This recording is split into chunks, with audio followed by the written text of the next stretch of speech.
don't march and protest because we like to march and protest. All we want to do is be free. Shaun King. From New York, Shaun King. Good morning. Hey, good morning, everybody.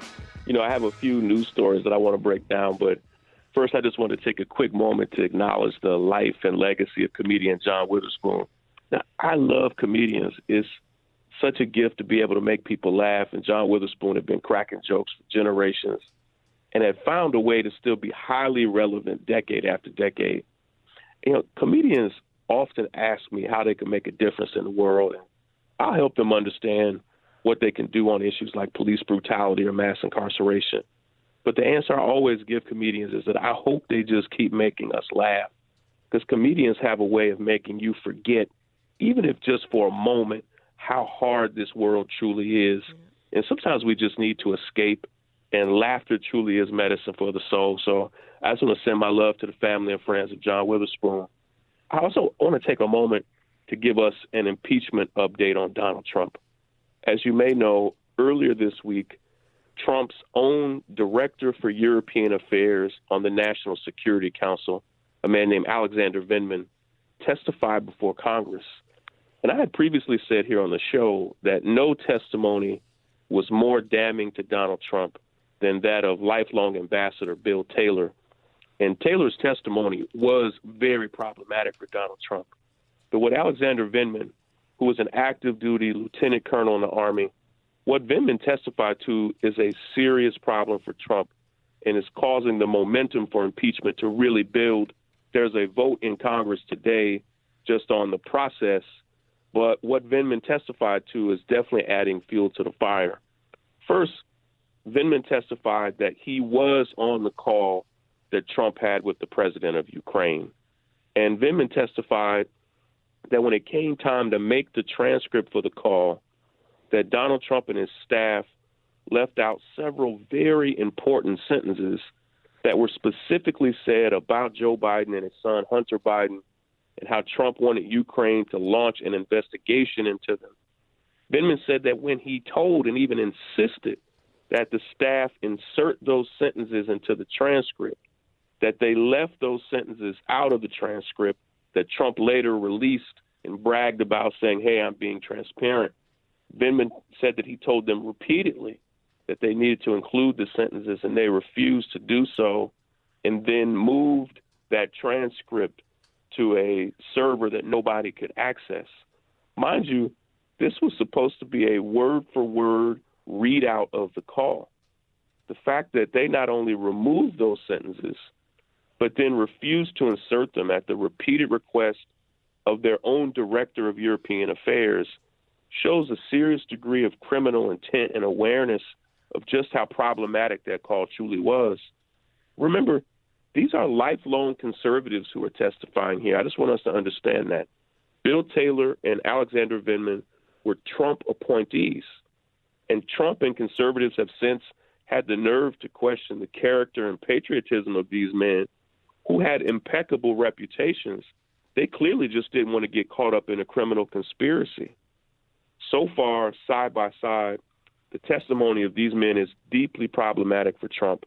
And I'm at the point where I'm nearly 100% sure he's going to be impeached in the House over the next few months.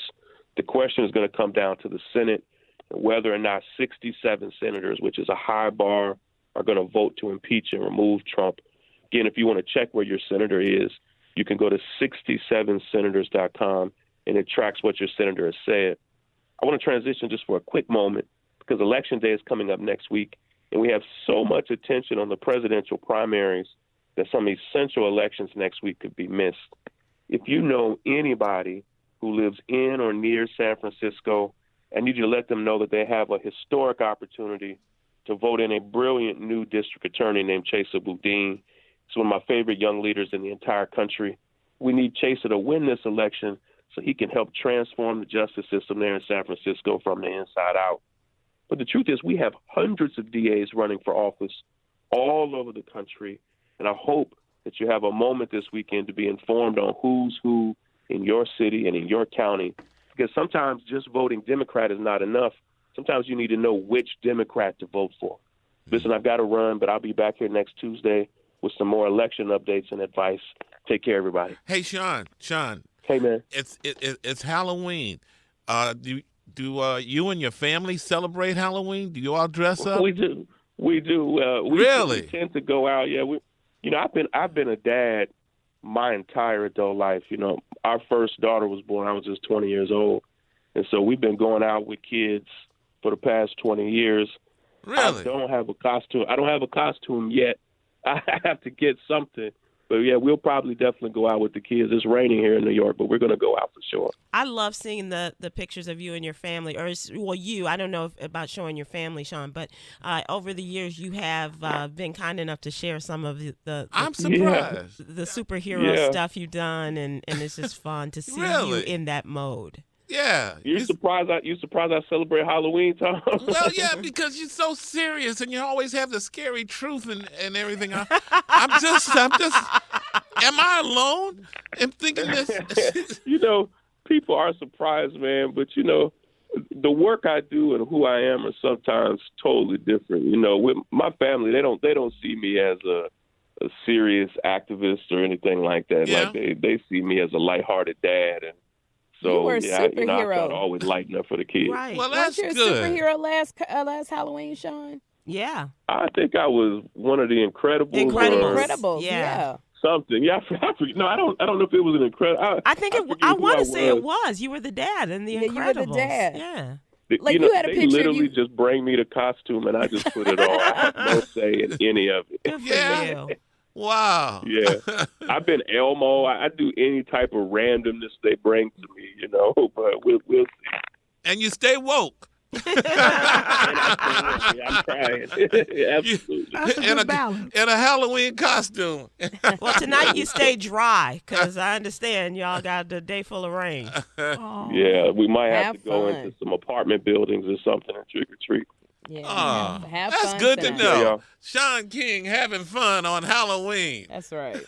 And woke. Have fun, Shaun. All right.